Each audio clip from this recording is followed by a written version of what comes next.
Welcome to Our Girl Relationships. On this channel, we discuss day-to-day problems people face in their lives. Let's start with the video. At some point or other, we all experienced our parents telling us they don't have a favorite, but everybody knows that the child whose name is the password to the Wi-Fi is the one they would actually take a bullet for. In my case, my parents don't even try to hide who their favorite child is. And though they deny it when I claim it or ask them straightforwardly, they pay more attention to him, his studies, his friends, and his life, a whole lot more than they ever did to mine. For the most part, my relationship with my brother is peaceful, and though my emotions of jealousy and feelings of exclusion are very strong and obvious, I never let them influence my relationship with him, nor do I complain about it too much to my parents, which is something I pride myself for, seeing how inconsiderate they are towards me. There's also that thing parents do, where the mother favors the son and the dad favors the daughter. And this seems to be very common in pretty much every household except for mine, obviously, because my dad would sacrifice his soul to the devil for my brother. Whatever, moving on, so I don't seem very salty. But I want you to keep in mind that my exclusion has always been something that everybody just knows and accepts and lives with. 3 years ago, my brother started dating my childhood best friend, and by that, I don't mean the person I'm still friends with, but the person I was really close to when I was a child. And although our relationship fell apart as we grew, her kind nature and prominent similarities ensured that we immediately picked back up where we left off, and we were soon becoming close friends instead of her being somebody that my brother was dating. Only thing that annoyed me was that my parents were growing aware of the development in my brother and his girlfriend's relationship and how serious they were about one another. They started excluding me and treating her more of a daughter than they ever considered me, and I was literally their birth child. So, I was once again left with no other choice but to be annoyed out of my mind and feel left out, the story of my life summarized in a single expression. It was almost as if my parents had it for me, like it took the bare minimum for them to turn their backs on me and favor other people over me.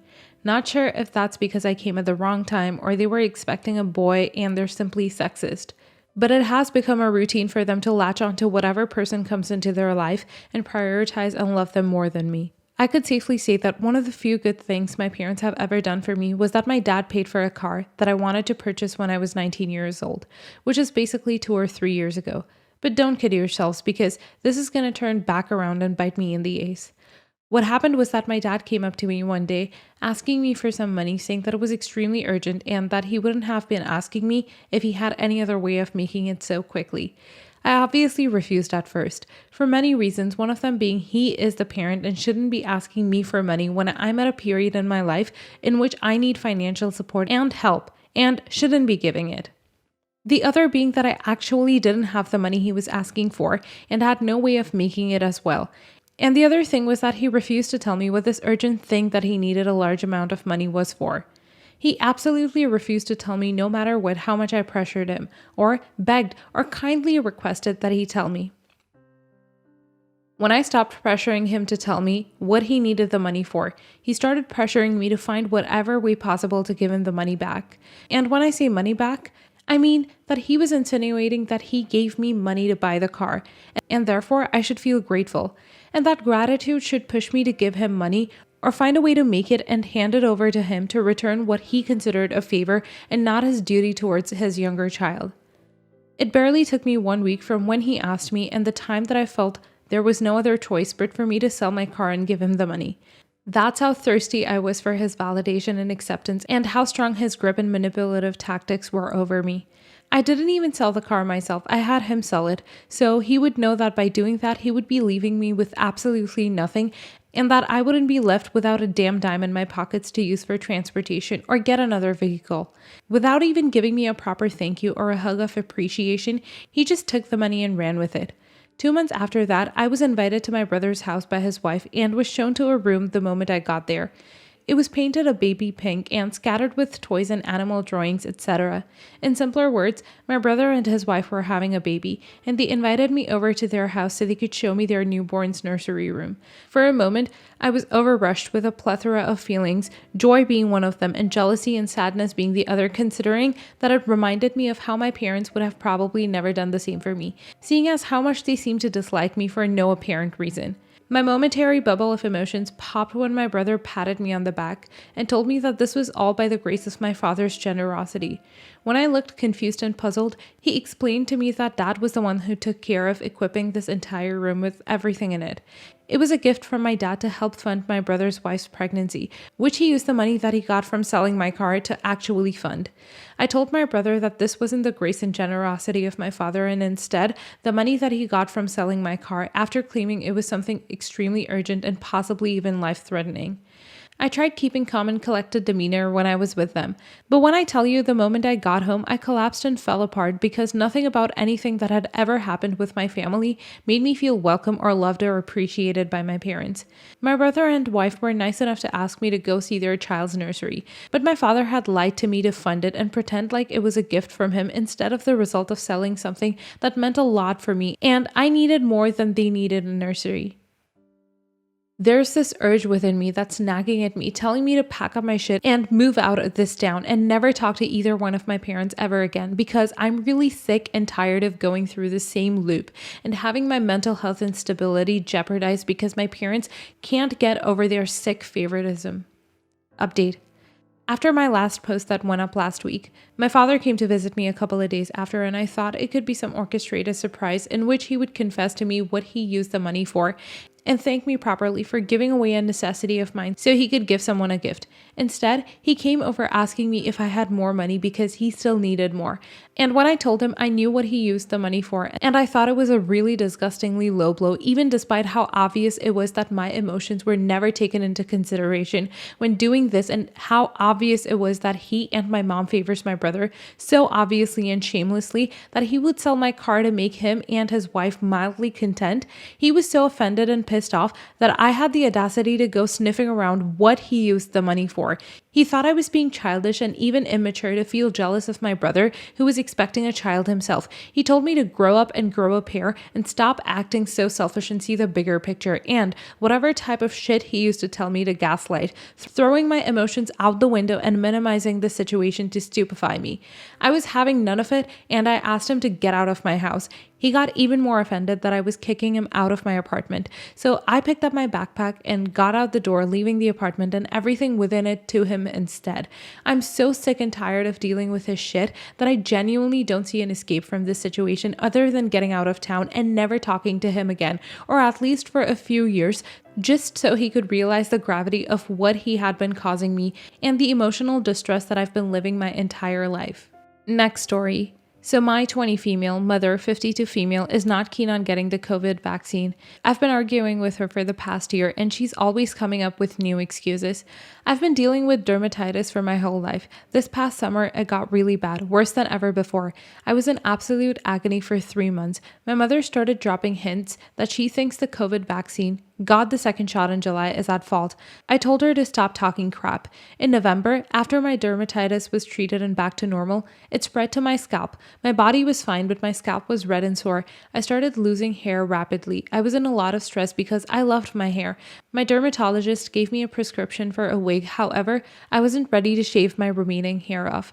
I went home for Christmas and my mom started joking that I would be bald soon. I felt ridiculed. She also said that she thinks it's the vaccine's fault. I told her again to stop this nonsense. My brother, whom I hadn't told yet, also noticed my thinning hair. I didn't tell anyone though, and I don't think my grandparents noticed. Last week, I finally had the guts to cut my hair off and go to a wig store. I made the mistake and told my mother. On New Year's Eve, she called me to ask if I was bald yet. I hung up on her as I was hosting dinner. The next day, I received a text message from an aunt whom I haven't seen in 3 years. She told me not to worry about losing my hair as hers was also falling out. Mind you, she's in her 60s, and she asked me which brand of COVID vaccine I got. I've had enough. I instantly blocked her number and called my mother. I yelled her to stop spreading my medical information. She said it wasn't a big deal as the family would have noticed anyway. I told her that this isn't my aunt's or anyone else's business and that I would cease contact with my mother if this didn't stop. She didn't even listen, only replied, yeah, and started talking about New Year's Eve. I hung up on her. I felt so disrespected, but maybe I went too far. Am I the a-hole for blowing up at her? Not the a-hole. Your mother overstepped. She ridiculed you on multiple occasions and made light of something that can be upsetting for many people at any age, much less at 20 years old. all while pushing an agenda that you do not agree with. You would be justified in not speaking to her again, but I would encourage you to remember that all people are flawed and to tell her one last time how you feel and give her the opportunity to apologize and change before you cut her out of your life. Not for her, but for you. I'm sorry about your hair loss. Not the a-hole. Your mother is overstepping. I'm not even going to start ranting about how she's using you to support her anti-vax narrative. However, it's rather unsettling how she's using your medical issues to ridicule you, almost in a ahaha, I got it better than you. Honestly, I would start by putting her in a no-contact timeout. She needs to realize she can't be damaging your psyche like she is, which is probably aggravating your stress and therefore your health issues. I'm so sorry for your health problem. I hope in the future, with less stress from your mom, you're able to heal. Not the a-hole, and I would seriously consider cutting off your mother until she apologizes, if she were to. It's clear she has no boundaries when it comes to you and is also fine with making cruel and hurtful jokes at your expense. Between the hurtful jokes and the harm she could cause by spreading misinformation about the vaccine, she sounds toxic as hell. Next story. I'm transferring to a college outside my country to finish my degree. It's a great opportunity and one that I never doubted I would take, even if I was in a committed relationship. Well, I'm in a relationship and I love my boyfriend dearly, and we're going to try long distance since we can divide like 5 visits to each other between the two of us. Plus, he's studying to get his second degree while working and developing a new company. So I told this to my family at a New Year's Eve dinner since they asked, and my cousin, 33 female, started trashing my decision, telling me that I must not love my boyfriend since I'm choosing college abroad over him, and a bunch of other stuff. At some point, I didn't even acknowledge what she was saying, and this got her angry and said how much I would regret it in the future, that my long-term relationship should be my priority and I will regret ruining it. I just looked at her and said, like you regret sacrificing having children because your husband didn't want them and now you go around weeping when a family member has a baby? Well, that was pretty self-explanatory of her situation. She always wanted children and she gave that up to be with her husband, and now she suffers deeply every time someone in the family has a baby. She doesn't treat them badly, but it is equally annoying how she asks to meet the child, just to start crying anytime she picks him or her up, ends up making it about her and her great sacrifice for love. Anyhow, she got pretty mad, said that I had no idea what true love is and that you reach compromises when you do meet someone you truly love. I just answered that you shouldn't give up your long-term dreams and hopes for the future for someone, and that she was naive because she got in a relationship with her now husband even after knowing he wanted no kids. She thought she could convince him. I told her true love doesn't stick around, so you can change your personal goals or beliefs. Long story short, the family is divided since I just defended myself, but I knew that was a sore spot for her. But I was just done with her talking shit about me for choosing my education as my priority. Am I the a-hole? Not the a-hole. Choosing to finish your degree in another country isn't choosing your degree, education, and future employment over your boyfriend. Plenty of couples go through a temporary long distance for educational reasons, and while not every couple survives that, those who do have made a great investment into their joint future. If your relationship doesn't make it, fingers crossed that's not the case. At least you got a great opportunity and groundwork towards your future out of the time apart. Your cousin seems to regret choosing her husband over her desire to have children, and she's projecting that feeling onto you to validate her own decision. Not the a-hole. Do not sacrifice your education, job, better opportunity, and yes, like you said, long-term dreams for the sake of other people. If they love and care about you, they will support you. It seems like your cousin has her own wound, but it's not right for her to bleed on other people because she refuses to heal her wound. Go get your dream, OP. Next story. I, 57 female, absolutely despise my mother-in-law, 95 female. She's cruel and ungrateful and made me break down in front of my 3 children several times now over the years.